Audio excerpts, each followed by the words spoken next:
এইসব কথা বলা শেষ করে যিশু গালিল প্রদেশ ছেড়ে জর্দন নদীর অন্য পারে জিহুদিয়া প্রদেশে গেলেন।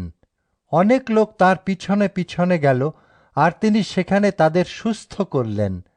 তখন কয়েকজন ফরিসি যিশুকে পরীক্ষা করবার জন্য তার কাছে এসে বললেন, মোশির আইনকানুন মতে যে কোনো কারণে স্ত্রীকে ছেড়ে দেওয়া কি কারো পক্ষে উচিত?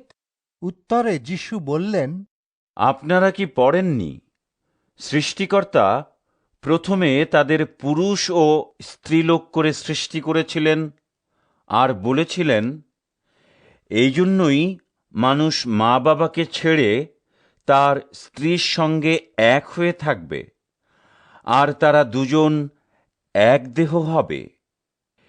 এই জন্য তারা আর দুই নয়, কিন্তু এক দেহ।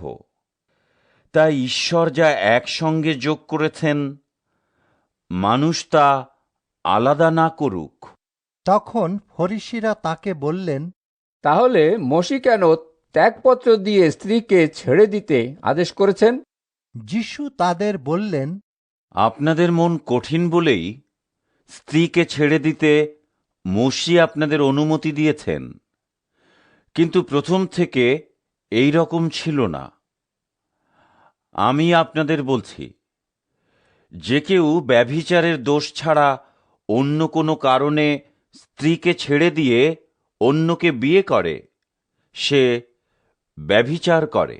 তখন তার শিষ্যেরা তাকে বললেন, স্বামী স্ত্রীর সম্বন্ধ যদি এই রকমেরই হয়, তাহলে তো বিয়ে না করাই ভালো। যিশু তাদের বললেন, সবাই এই কথা মেনে নিতে পারে না। কেবল যাদের সেই ক্ষমতা দেওয়া হয়েছে তারাই তা মেনে নিতে পারে। কেউ কেউ খোঁজা হয়ে জন্মগ্রহণ করে, সেই জন্য তারা বিয়ে করে না। আর কাউকে কাউকে মানুষই খোঁজা করে, সেই জন্য তারা বিয়ে করে না।